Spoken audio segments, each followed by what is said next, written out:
To most, he appeared as an old traveler, leaning on a wooden staff. But who, truly, is Gandalf? A wandering wizard? A warrior? Or maybe a being older than the world itself? Today, we lift the veil on the one who, in Middle-earth, was most commonly known as Gandalf.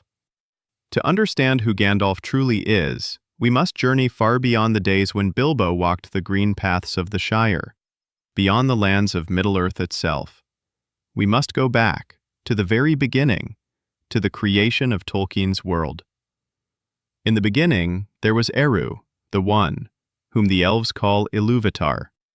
He dwelt alone in the timeless halls, before the first dawn, before light or shadow had a name. From his thought came the Ainur, the Holy Spirits. To them, Ilúvatar revealed themes of harmony, seeds of music placed within their spirits. And he said to them, "Sing." And the Ainur sang, and from that music came vision, a world yet unformed, shaped not by stone and fire, but by sound and story. Mountains rose like deep chords struck in the vastness. Rivers flowed like soft winding melodies, and the stars flared like silver notes cast across a boundless sky. Among the Ainur, among those who shaped the music of the world, there was one whose name, in the language of the undying lands, was Elorin, the one whom Middle-earth would one day call Gandalf. He was not born in Middle-earth at all. Gandalf was there before the world was shaped. His voice echoed in the song that brought the world to life, and when the world took form, many of the Ainur stepped into it. They did not arrive as mortals do. They entered the world. Among them were the Valar, the greater powers. They made their dwelling in the land of Valinor, also known as the Undying Land. And there were also the Maiar, spirits of the same beginning, but of gentler presence and quieter strength. Gandalf was one of these Maiar, not a man, not a wizard by birth, but a lesser divine spirit, ancient and pure. In Valinor, the undying land of the West, Elorin often walked in the halls of Nienna, the Lady of Mercy, a Vala who understood sorrow without surrendering to it. Nienna is the one who teaches others to learn from sorrow, not to be broken by it, but to rise from it with deeper courage.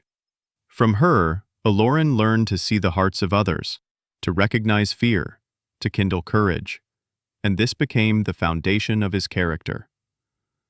For countless ages, Elorin walked among the Valar and the Maiar, learning, observing, and understanding the struggles of living hearts. He did not seek glory or power, and because of this, when the shadow began to rise again in Middle-earth, it was Elorin whom the Valar chose to go forth and stand against the darkness.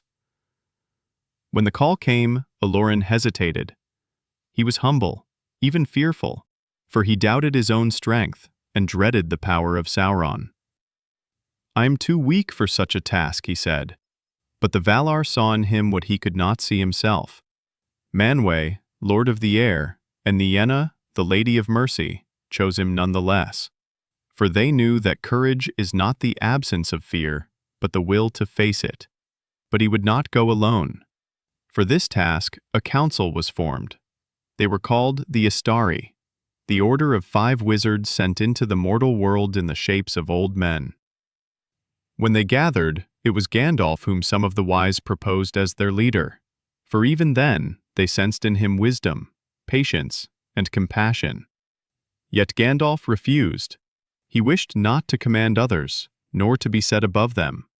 He knew that authority can bind, and that a leader risks becoming more concerned with being obeyed than with serving what is right. And so, around the year 1000 of the Third Age, Elorin crossed the sea.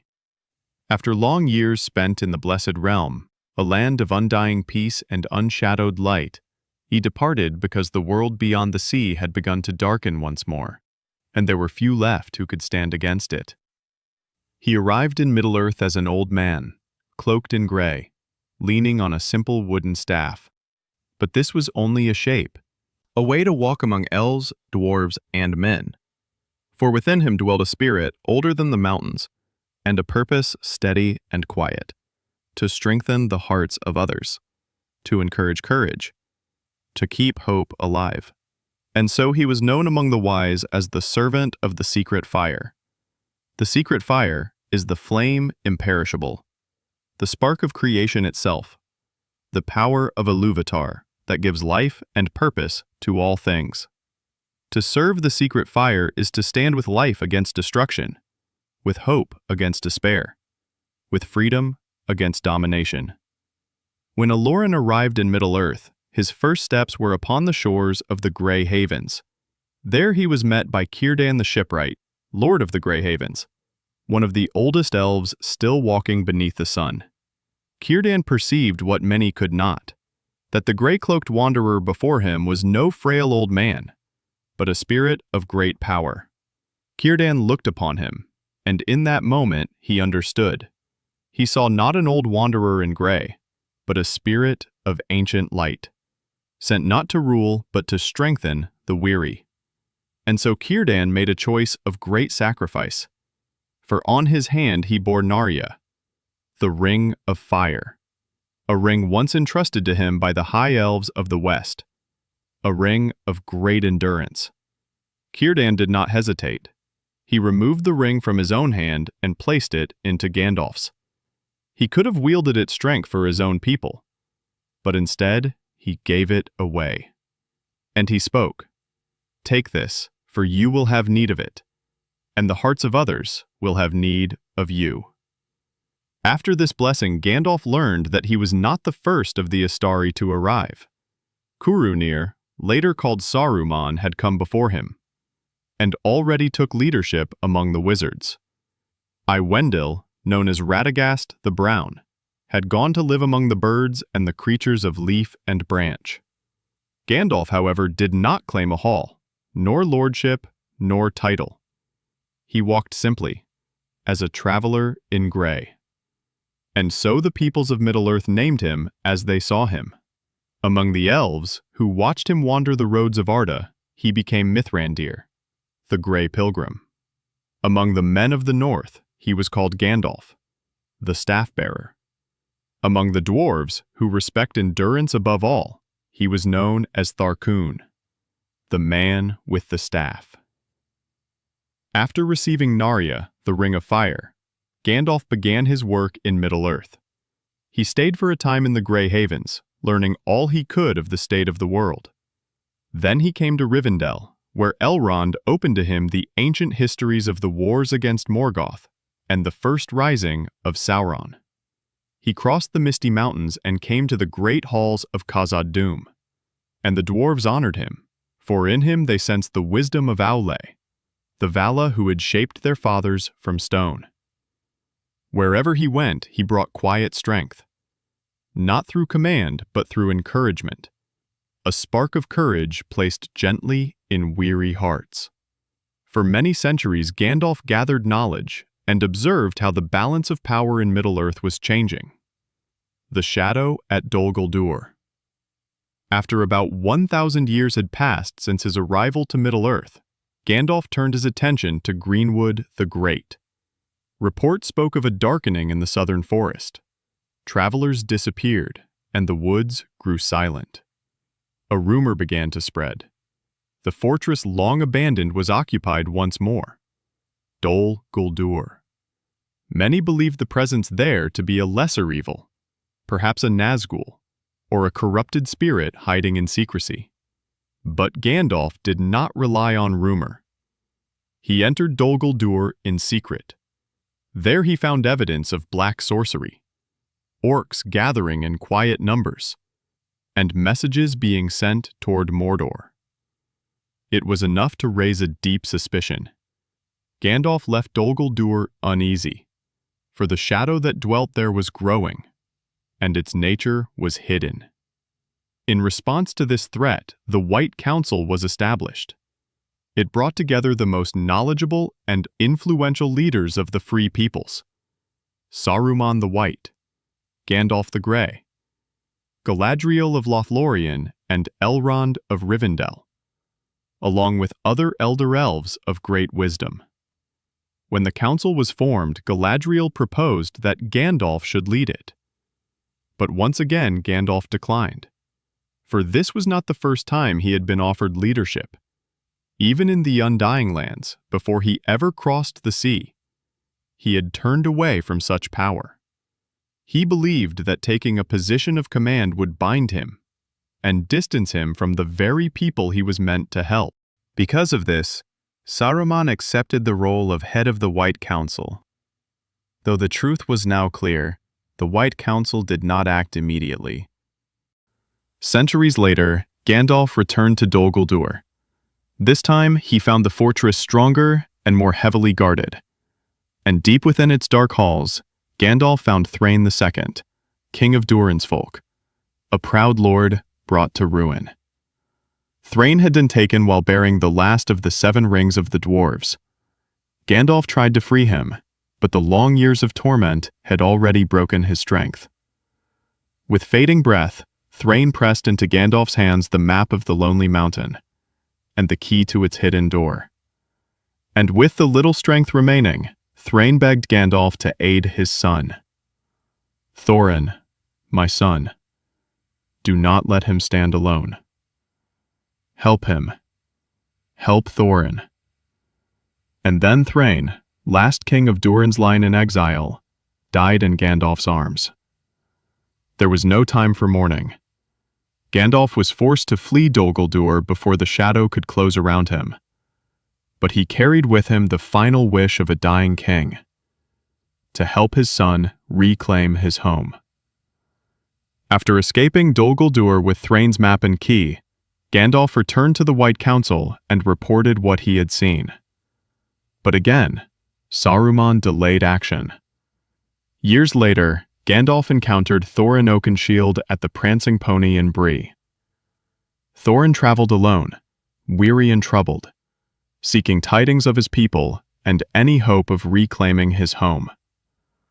He spoke of Erebor, of the kingdom lost beneath the mountain, of Smaug the Golden, and of the exile of Durin's line.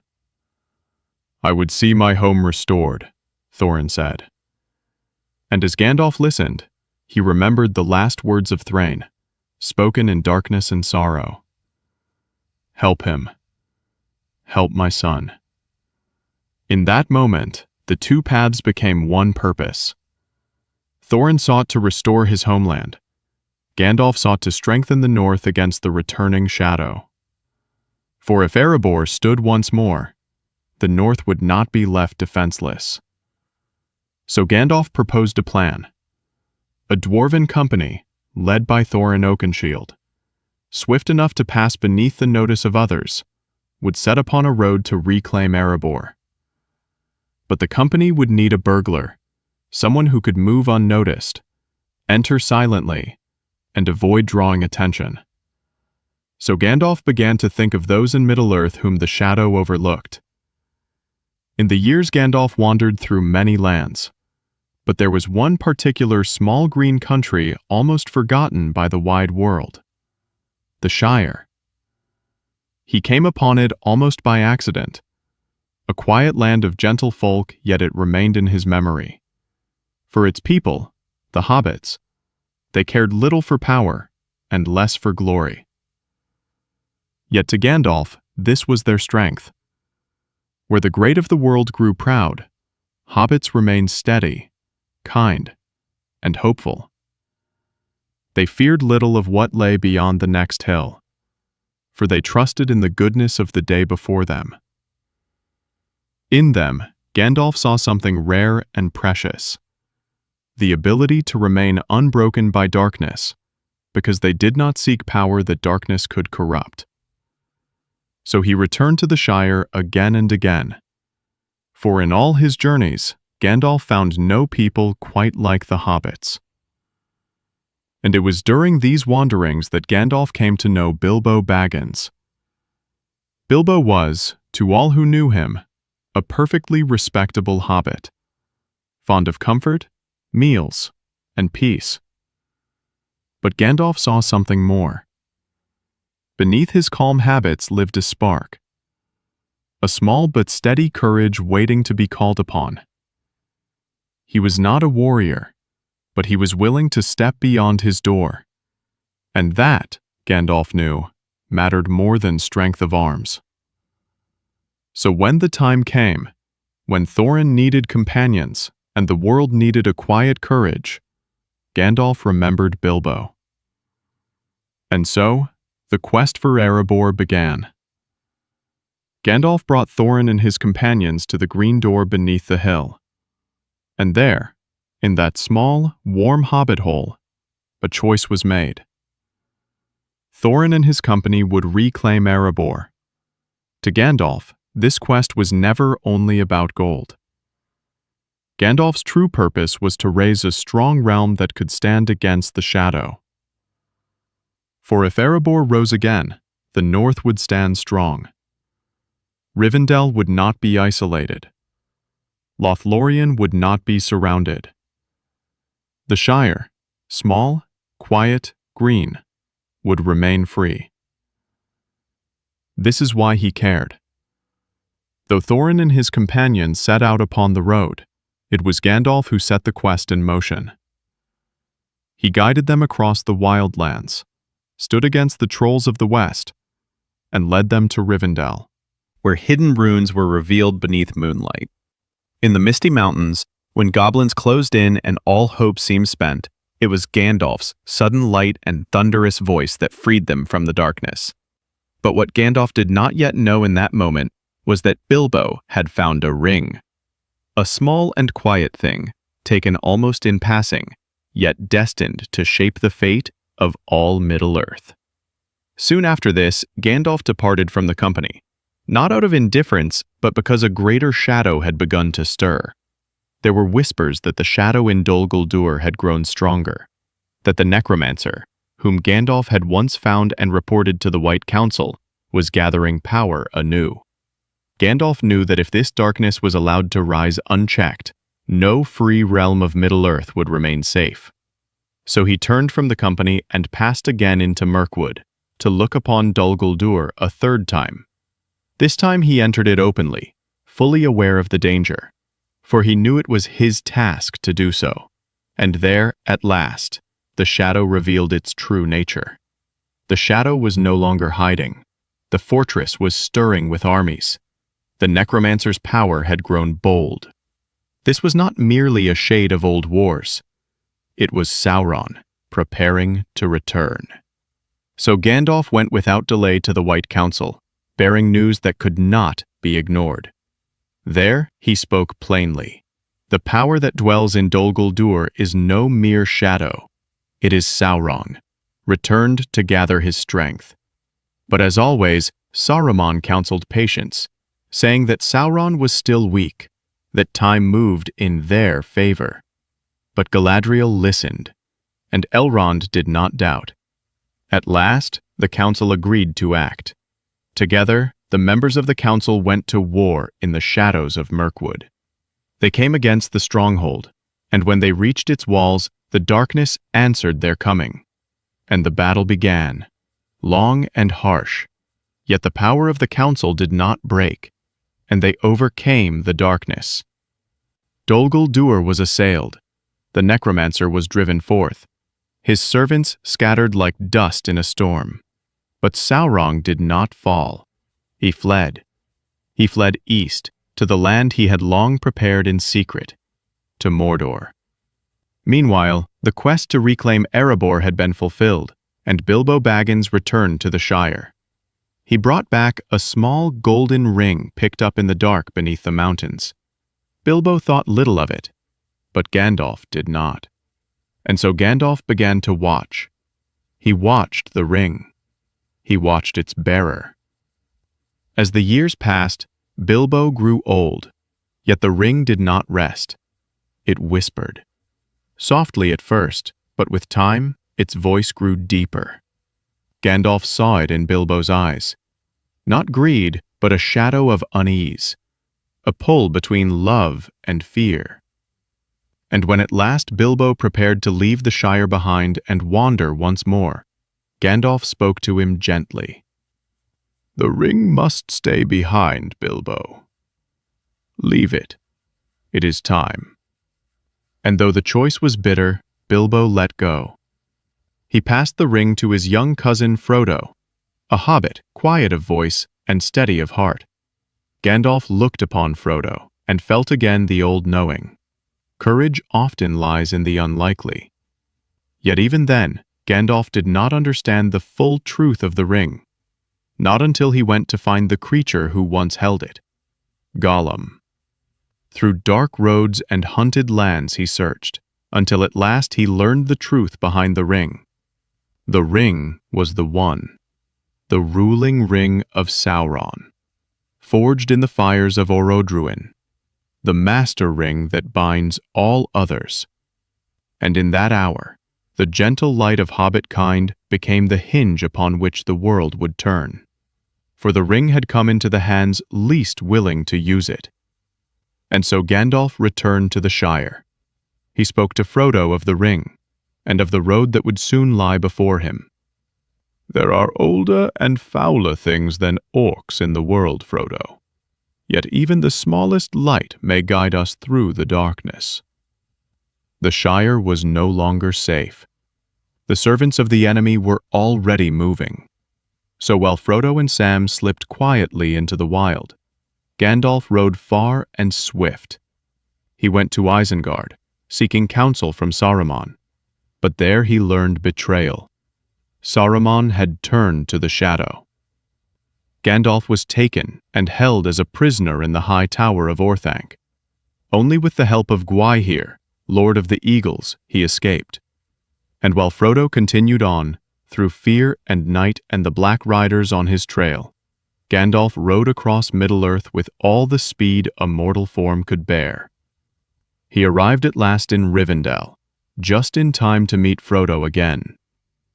In Rivendell, a gathering was held. Many great voices argued, in pride, fear, and sorrow. But Gandalf said little. He watched and listened. For he knew that power does not guide destiny. Choice does. And when Frodo stepped forward, small, trembling, but steadfast, and said, "I will take the ring," Gandalf bowed his head. Not in grief, but in recognition, for this was the courage he had always believed lived quietly among hobbits. So, that day the fellowship was formed. 9 companions, and Gandalf walked with them, to see the one ring carried toward its destruction. They passed through valley and woodland, over quiet hills and ancient roads, until at last they turned south. On the high road south, when storms sealed the Redhorn Pass, it was Gandalf who chose their path. And though his heart was wary, he led them into the dark beneath the mountains, Moria. For he knew all too well the shadows that dwelt beneath. Yet, he also knew that sometimes the only road is the one we fear. And so they came at last to the doors of Khazad-dûm. In the blackness, Gandalf's staff was their light. But the dark of Moria was not empty.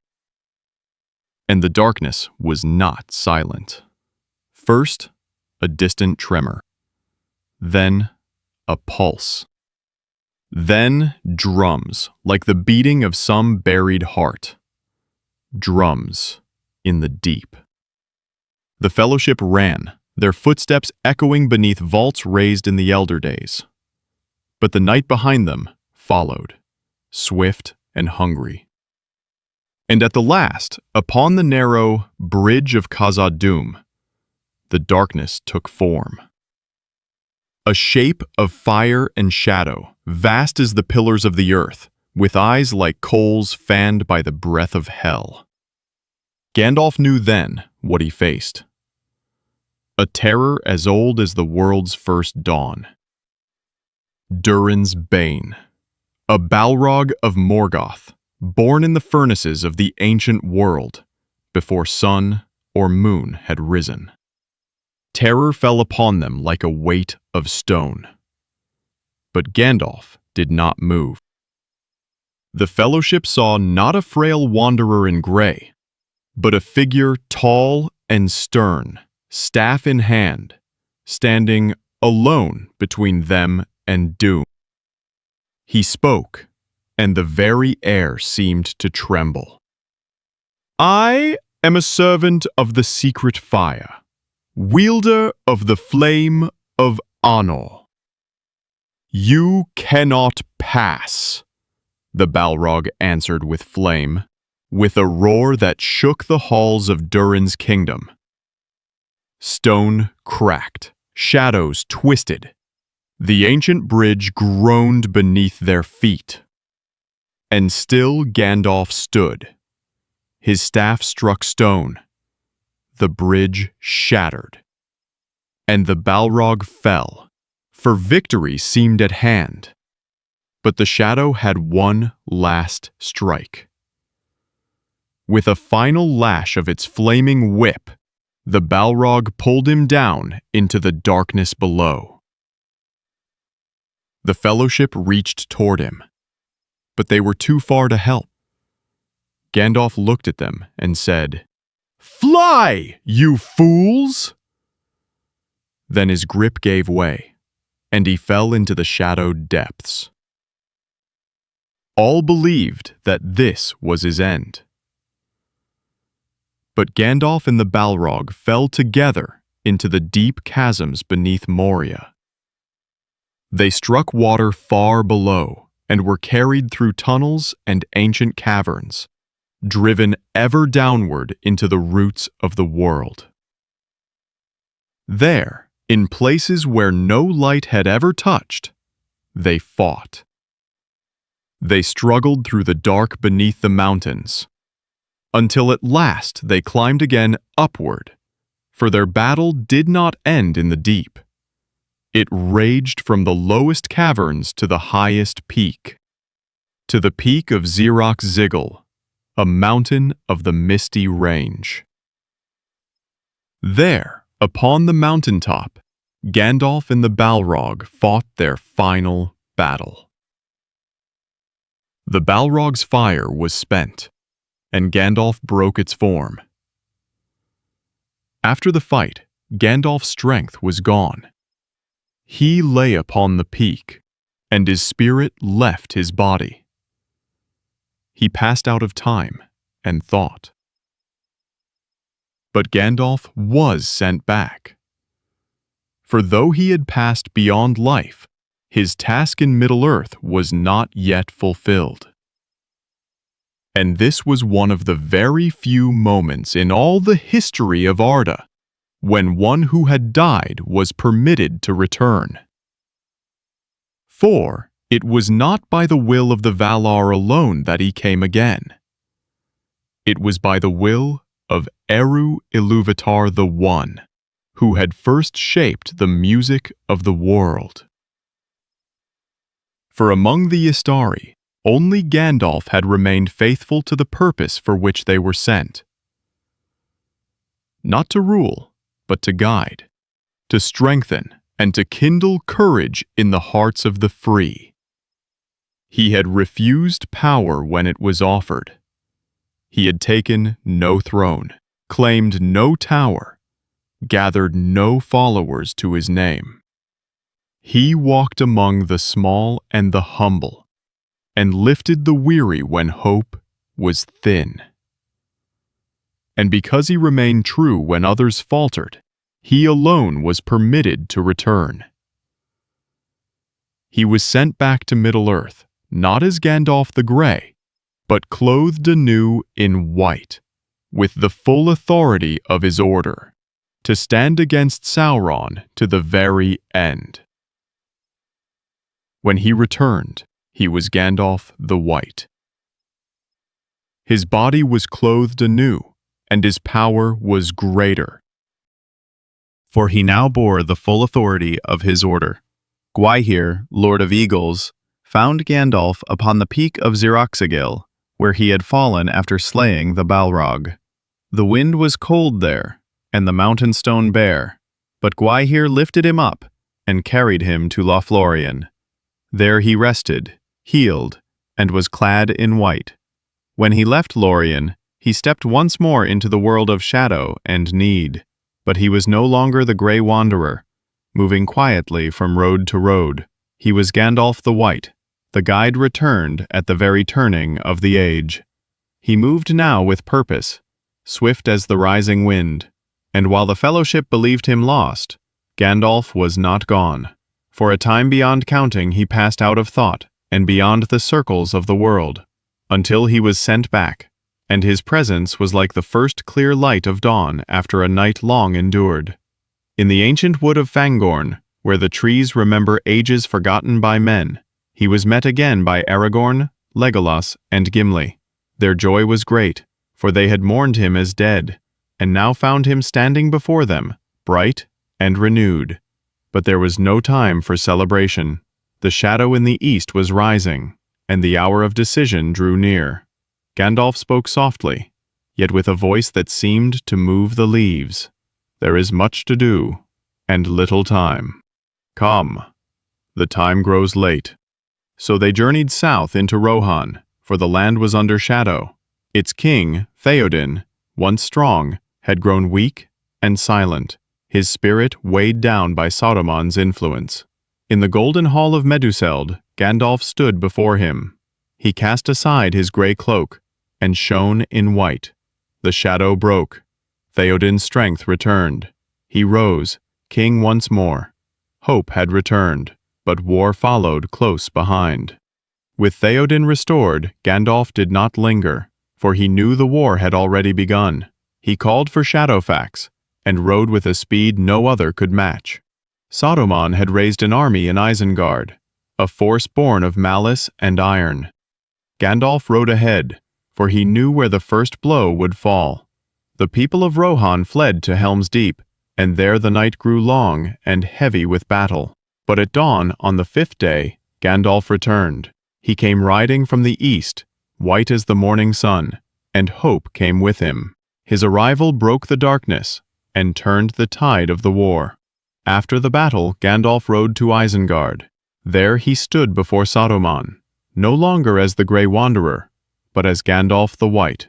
His voice was calm but unyielding. "Your staff is broken." And so it was. Saruman's power ended, and Gandalf became the leader of the Istari, in truth and by right. Then Gandalf turned his eyes east, toward the white city of Gondor, where the final struggle was drawing near. For though armies marched, and kings prepared for war, Gandalf knew the fate of the world still rested in the hands of a hobbit carrying a ring. And so he rode on, across the fields of Gondor. Beneath a sky dimmed by shadow, Gandalf came at last to Minas Tirith. The white city stood tall, but its people were afraid. War was coming, and Gandalf took his place not as a commander of armies, but as a keeper of hope. Across the plains of Gondor, Gandalf rode to Minas Tirith.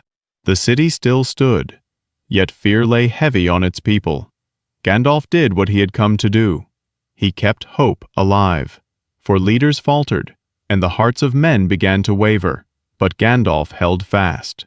He knew that the Great War was only a distraction from the true struggle. Far away, in the wastes of Mordor, Frodo walked alone with the ring. Gandalf's task was clear: hold the darkness at bay for as long as hope needed.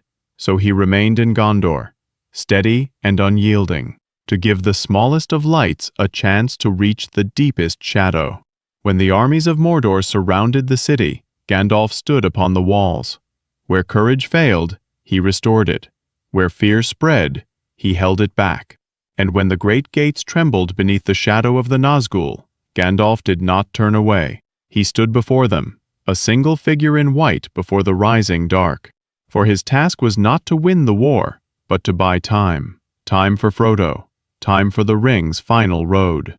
And when the city was saved and the field grew quiet, Gandalf led the armies of the west to the Black Gate of Mordor. Before the Black Gate, Gandalf stood among kings and captains. The armies of the west were small, and the hosts of Mordor were numberless, yet Gandalf did not speak of defeat. He spoke only of holding fast a little longer. For far away, on the ashen slopes of Orodruin, two small hobbits struggled toward the fire. And so the final battle began. The world shook, the ground split, the sky burned, but Gandalf's gaze remained fixed on the black land beyond the gate, waiting for a sign no eye could see. Then, at the last, the ring was unmade. The shadow broke, the towers of Barad-dûr fell, and the great eye was extinguished. Gandalf closed his eyes and knew hope had prevailed. But Frodo and Sam lay upon the slopes of the mountain, spent and surrounded by ruin. So Gandalf called once more upon the eagles, and the great wings of rescue passed over the smoking land, carrying the ring-bearers from death into the morning light. When the war was ended and the shadow rolled back from the lands, Gandalf stood and saw Aragorn crowned King of Gondor. And in that moment a new age began, the Age of Men. And Gandalf knew that his work in Middle-earth was finished. For the shadow was broken, the ring was gone, and the hearts of the free peoples could now stand by their own strength. So, when the time came, he returned at last to the Grey Havens, to the very shore where, over 2,000 years before, he had first set foot in Middle-earth. The circle of his long watch had come gently to its end. There he stood beside Elrond, Galadriel, and the last of those who had walked the elder days. Frodo was there as well, for the burden of the ring had left a wound no healing in Middle-earth could mend. The white ship was made ready. Gandalf turned to his friends and smiled, a smile of kindness and farewell. He spoke no long parting words. He simply stepped aboard. The sails caught the wind, and the shores of Middle-earth fell away behind. Gandalf returned to the west, to the undying lands, where no shadow lies. His task was done. And so, Gandalf's journey came to its end. After nearly 2,000 years in Middle-earth, he had guided the lost, lifted the weary, and kept hope alive when all seemed dark. And when his task was finished, he returned home across the sea, to the undying lands. Thank you for watching. If this story moved you, feel free to like the video and subscribe for more. This has been Lore Haven, a place where legends are kept and tales are given voice. There are many more stories waiting to be told. Until next time.